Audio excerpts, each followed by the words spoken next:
สวัสดีครับเพื่อนๆพอดีมันมีคลิปที่ผมอัดเสียงบันทึกแล้วไม่ได้อัดเสียงไว้นะครับอันนี้แสดงรูปแบบของเตานะครับช่วงนี้ไม่ค่อยมีเวลานะครับในการตัดต่อผมจะเอาทำเป็นคลิปต่อแล้วก็ลงเข้าไปใน YouTube เลยเพื่อนๆก็ต้องติดตามกันตามดูกันตลอดนะครับเพราะว่ามันจะเป็นขั้นตอนในการสร้างโรงงานขนาดเล็กของเรานะครับแล้วก็ เดี๋ยวเราจะสรุปเป็นคลิปที่ตัดต่อดีๆสักคลิปหนึ่งนะอันนี้ดูไปเรื่อยๆก่อนนะครับ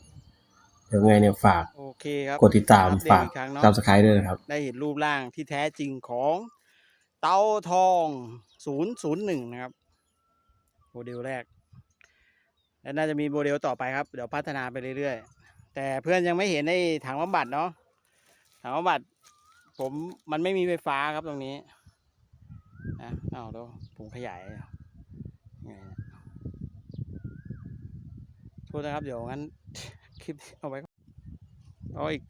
อัปเดตอีกครั้งครับเมื่อกี้ไปกดเป็น 1x เนาะขยายดิจิตอลนะครับมันก็เลยนะเสร็จแล้วครับเรียบร้อยนะอันนี้คือเตาทอง001นะครับ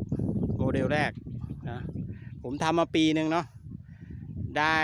เป็นโมเดลแรกสักทีนะครับทั้งทฤษฎีองค์ประกอบต่างๆเดี๋ยวไงเรามาดูผลของทานแต่ว่าเนี่ยที่ผมถ่ายก็คือเพื่อนยังไม่เห็นถังบำบัดเนาะเพราะว่าตรงนี้นี่ยังไม่มีไฟฟ้าครับไฟฟ้ามันนะอยู่ประมาณเกือบ300 เมตรยังคุณอายังไม่เอาไฟฟ้าเข้าเนาะมันก็เลยทำให้เราต่อถังบำบัดไม่ได้แต่เตาโมเดลเตาทอง1001ของผมเนี่ยเหมือนที่ผมทำที่โคราชนะครับมันก็จะมีควันออกทางเดียวนะครับง่ายต่อการบำบัดด้วยนะครับในกรณีที่ผมจะเปิดเป็นโรงงานขนาดย่อมเนี่ยเดี๋ยวก็ต้องมีสิ่งแวดล้อมเข้ามาตรวจนะครับเดี๋ยวเรื่องพวกนี้เดี๋ยวผมแชร์อีกสักคลิปดีกว่านะแล้วก็เรื่องการจัดการไม้การบริหารทั้งทรัพยากรทั้งพูดไงดี จะออกภาษาอังกฤษเรื่อยเลยนะครับก็คือจัดการเรื่องทั้งไม้ทั้งค่าแรงค่าอะไรเงี้ยแรกๆถ้าเกิดเราทำเองเนี่ยก็คิดค่าแรงขั้นต่ำเอานะครับอย่าไปคิดค่าแรงเงินเดือนที่เคยได้นะไม่ได้นะครับอย่างเพื่อนๆบางคนเงินเดือนเยอะตายเลยนะเตาเจ๊งเลยครับ แล้วก็คิดอัตราการคืนทุนเดี๋ยวผมจะคิดคร่าวๆให้ดูนะครับว่าเตานี้หมดเท่านี้แล้วไม้มาเท่านี้อะไรเงี้ยเราต้องจัดการเดี๋ยวผมทำเป็นโปรไฟล์ให้แล้วกันแล้วก็ทำเป็นคลิปแชร์ง่ายนะเดี๋ยวก็จะพวกเพื่อนๆบางคนก็ดราม่านะเรื่องนี้ ถ้าอยากได้อะไรเนี่ยมันก็ต้องลงทุนหน่อยใช่ไหมครับลงทุนฟังก็ยังดีนะไม่ใช่ว่าอารมณ์เสียเราฟังไม่ได้เงี้ยมันก็จะได้อะไรผมถามจริงนะครับคุณไปเรียนที่ไหนก็ไม่ได้หรอกครับไม่มีอาจารย์คนไหนเขาสอนถูกใจเราทุกเรื่องหรอกเนาะผมก็ไม่ใช่ว่าระดับเป็นอาจารย์เป็นอะไรนะผมก็เอามาแชร์เฉยๆนะครับอยากให้คนเผาถ่านเนี่ยเป็นอาชีพนะครับแล้วก็มีเทคโนโลยีอะไรก็เดี๋ยวจะนำเสนอเดี๋ยวผมจะทำเป็นอัตโนมัติด้วยนะครับการคอนโทรลอัตโนมัติมันก็คุมเรื่องแอร์เฉยเรื่องอากาศเข้าอย่างเงี้ยแล้วก็เอาเทมอุณหภูมิเป็นตัววัดแล้วก็ให้มันลิงก์กันนะดูอุปกรณ์แล้วก็พอซื้อได้นะไม่เท่าไหร่นะครับเดี๋ยวแต่ว่านั้นคงอีกนานพอสมควรนะครับเดี๋ยวผมทำให้ดูแต่ทุกอย่างเลยนะครับมันต้องถ้างั้นผมไม่ตั้งเตาดินไร้ควันนะครับมันต้องมีถังบำบัดเดี๋ยวถังบำบัดที่นี่ผมจะทำให้มันเวิร์กก็คือทำสเปรย์น้ำดีๆนะครับเรื่องการดูดเนี่ยโอเคละดูดควันโอเคแต่เรื่องมันลีกตรงนั้นตรงนี้อะไรเงี้ยแล้วอีกอย่างมันออกทางเดียวเงี้ยง่ายนะบอกให้เหมือนพื้นที่ผมทำไอ้กราฟิกให้ดูนะครับ3D ที่หมุนติ้วเห็นไหมนั่นแหละง่ายๆอย่างนั้นแหละแล้วก็เห็นไหมเตาเนี่ยออกทรงนี้ละเพราะว่าเตาส่วนใหญ่เราที่ผมทำเป็นคลิปจะแปลกเนาะถ้าเป็นคลิปอย่างนั้นก็ไม่ค่อยดูกันอีก โอเคเดี๋ยวไงเนี่ยเดี๋ยวผมแชร์คลิปนี้ยาวหน่อยแล้วกันผมเก็บไว้ทีละ4 นาที5 นาทีน่าจะร่วม30 นาทีแล้วมั้งครับเดี๋ยวจะเอามา เอามาต่อเลยผมไม่ตัดต่อแล้วมันไม่มีเวลาครับมันทำคนเดียวไงอันนี้ผมทำคนเดียวเลยนะไอเรื่องขี้อันนี้ก็ไม่ได้ถ่ายอีกเนาะเดี๋ยวเพื่อนๆก็ลองดูครับมันก็ไม่ยากหรอกแต่ว่าระวังเหล็กนะเหล็กมันม้วนอยู่เนี่ยนะครับมันจะมาทิ่มตาทิ่มอะไรเราหาอะไรทับไว้ผมก็เอาหินนี่แหละทับเนี่ยแล้วก็ดัดไปเรื่อยๆมันก็จะเป็นโครงแบบนี้แล้วเราก็ล้อมไอ้ตรงล้อมน่ะถ่ายแล้วนะล้อมแล้วก็ทำยังไงเอาประแจตัด ตัดลวดตัดครีมตัดลวดครีมใหญ่นะมันจะง่ายกว่าถ้าใช้หินเจียนะครับถ้าอย่างนั้นน่ะไอ้ลูกหนูมันจะลำบากดิมันอันตรายด้วยนะบอกให้เหล็กมันดีดตึ๊ดเลยนะครับผมเคยแล้วนะครับลองดูใครมีความถนัดทางช่างก็แชร์เพื่อนๆให้ฟังหน่อยก็แล้วกันนะครับแล้วก็เนี่ยปั้นขึ้นรูปเนี่ยของผมก็ยังไม่สมบูรณ์นะมันยังเป็นรูปแต่ถ้าเป็นทรงกลมได้เท่าไหร่ยิ่งพอดีไม้ผมคิดไว้แล้วมันต้องเนี่ยมีแต่ว่าตรงนั้นผมจะตัดเป็นประตูอีกหน่อยมันก็จะไม่มีงั้นแล้วรูปงั้นประตูนี่คือเรื่องเวลาที่ทางเอาถ่านเนี่ยใช้สังกะสีก็ได้เพื่อนนะครับเพื่อนใช้สังกะสีก็ได้ในการที่ว่าปิดให้มันเตานั่นน่ะแต่ว่าเรื่องคือเตาเราสังกะสีมันนิดเดียวไงแล้วก็เอาดินหุ้มหน่อยแล้วกันนะครับเพื่ออินซูเลชันให้ดีแต่วันนี้ที่เห็นถังเห็นเตาเขียวๆไม่ใช่อะไรครับปูนเหลือแล้วก็กากน้ำตาลเหลือผมก็เลยผสมแล้วก็ลองดูในกรณีถ้าเกิดเราเคลือบอีกชั้นนึงเนี่ยผมว่ามันโอเคนะลองดูนะครับโอเคเดี๋ยวแค่นี้ก่อนนะครับสวัสดีครับเพื่อนๆเดี๋ยวคลิปนี้จะแชร์ให้มันละเอียดหน่อยเนาะเพราะว่าหลายคนเขามองว่าผมใช้คอมพิวเตอร์กราฟิกช่วยไงนะครับเอาของจริงเลยดีกว่านะเดี๋ยวในกรณีขึ้นเราปั้นแล้วรอบนึงเนี่ยนะครับเราก็เอาลวดเนี่ยครับเรียกลวดอะไรลวดไวเบดที่เทพื้นซีเมนต์นะครับพื้นตามบ้านตามอะไรเงี้ยอยู่ที่ความหนาอยู่ที่ประมาณมิลนึงเนาะมิลนึงเหล็กมิลนึงน่าจะโอเคนะถ้าเกิดไดมิเตอร์เราแค่ 1.5 เมตรถูกไหมครับทีนี้เราก็เนี่ยทำอย่างนี้ในกรณีมันเป็นขดๆเนี้ยอันนี้ผมทำเองนะครับผมก็คิดแล้วก็ทำเลยแหละนะก็ไปหาครีมตัดลวดมาสักอันนึงเพื่อนคนไหนที่ต้นทุนต่ำมันต้อง DIY ตัวเรานะครับdo it by yourself นะครับเพราะงั้นมันจะต้นทุนมันจะสูงในกรณีเราจ้างช่างจ้างอะไรนี่เขาคิดค่าแรงนะครับฉะนั้นเดี๋ยวเตาเนี้ยผมจะทำเองด้วยมือผมอีกแหละทำดีที่สุดในตั้งแต่ผมปั้นเตามานะครับทีนี้ส่วนผสมของบอกอีกทีนะครับส่วนผสมของ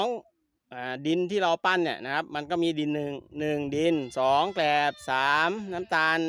กากน้ำตาล4ปูนซีเมนต์5น้ำนะครับมีอยู่5อย่างในกรณีที่มันผสมแล้วมันไม่เหนียวเนี่ยเราก็ใส่ปูนเข้าไปเยอะๆหน่อยก็ได้นะครับในกรณีต้นทุนเรามีนะครับแต่ถ้าต้นทุนเราต่ำเราก็ใส่อย่าให้มันนั่นมากมันก็จะ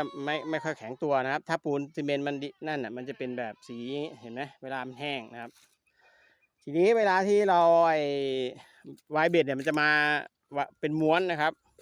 เราก็หาอะไรทับนี่แหละแล้วก็ขี้ไปนะครับขี้คนเดียวก็ได้นะครับแต่ว่าต้องทับก่อนนะงั้นมันดีดนะครับดีดเดี๋ยวมันดีดเข้าตานะครับอันตรายเนี่ยมันจะเป็นม้วนเงี้ยอันนี้ผมเอาลวดเก่ามานะครับพอดีที่บ้านญาติเขาสร้างบ้านนะครับก็เลยมันเหลือเราได้อานิสงส์จากเขานะครับช่วยเหลือกันทีนี้เวลาเราก็เนี่ยวัดนะครับวัดเส้นรอบวงถ้าในกรณีเพื่อนไม่ต้องคำนวณก็ได้นะครับเอาเชือกก็ได้วัดเลยนะครับผมก็ใช้เนี่ยเชือกสีเขียวเนี่ยวัดนะครับแล้วก็วัดที่เราจะตัดนะครับแล้วแต่กรณีความสูงเนี่ยเราก็วัดตั้งแต่ที่เราจะปักลงไปในดินสักกี่เซนคุณก็ว่าไปแล้วก็เอาขึ้นไปหรือจะไม่ปักกันแล้วแต่นะครับเสร็จก็ตัดใช้ครีมอันนี้ดีสุดนะครับถ้าในกรณีคุณใช้หินเจียหรืออะไรเนี่ยผมว่ามันอันตรายนะครีมนี้ดีกว่าตัดง่ายด้วยนะครับในกรณีตัดเสร็จเนี่ยเราก็ต้องทำแบบนี้อีกนะครับถ้าในกรณีเพื่อนใครที่เป็นช่างเป็นอะไรนะผมก็ไม่รู้ไอเดียแต่ละคนก็จะอาจจะนั่นหน่อย นะครับตอนที่เราจะงุ้มเข้าไปเนี่ยเราก็ต้องดัดก่อนผมก็เลยทำเงี้ยนะครับเนี่ยทำแบบเนี้ยแล้วก็มันจะได้งุ้มง่ายก็คือให้มันมีโค้งหน่อยแค่นั้นเองในกรณีพื้นอันนี้ความหนานี้หนามากนะผมบอกก่อนเนี่ยผมว่ามันไม่น่าจะมีปัญหานะแต่ก็ทำให้ดีๆแล้วกันเพราะว่าผมก็ยังไม่เคยเทสในเรื่องกากน้ำตาลนะครับในกรณีสูตรเขาเนี่ยเขาใช้น้ำตาลทรายแดงนะครับแต่ผมใช้กากน้ำตาลเพราะว่ามันน้ำตาลทรายแดงถ้าเอามาละลายอย่างนี้มันก็หลายโลเนาะซื้อกากน้ำตาล10 ลิตร160 บาทนะครับ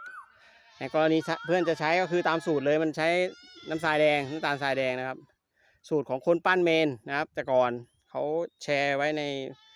เน็ตเนาะผมก็ดูมานะครับแต่ผมก็ไม่เคยลองเพราะว่าส่วนประกอบของเราเนี่ยมันปัญหามันคือในเตามันชอบร่วงลงนะครับพอมันโดนความร้อนสูงแต่ว่าดินที่นี่ก็โอเคใช้ได้ระดับหนึ่งนะครับไม่เป็นดินทรายล้วนเหมือนที่บ้านคุณแม่งั้นก็เนี่ยทำตามเนี้ยครับแล้วก็โค้งเพื่อให้มันเข้าโค้งตัวเนี้ยเห็นส่วนนี้ไหมครับอย่างกรณีเนี่ยที่คุณเห็นมันดุ้งขึ้นมาเนี่ยนะครับก็คือเราเลี้ยงฟืนนั่นแหละถ้าใครเลี้ยงฟืนเก่งก็ให้มันโค้งเลยครับเพราะยิ่งโค้งเท่าไหร่ยิ่งดีนะครับของผมนี่ก็ต้องหาอะไรมาลองอีก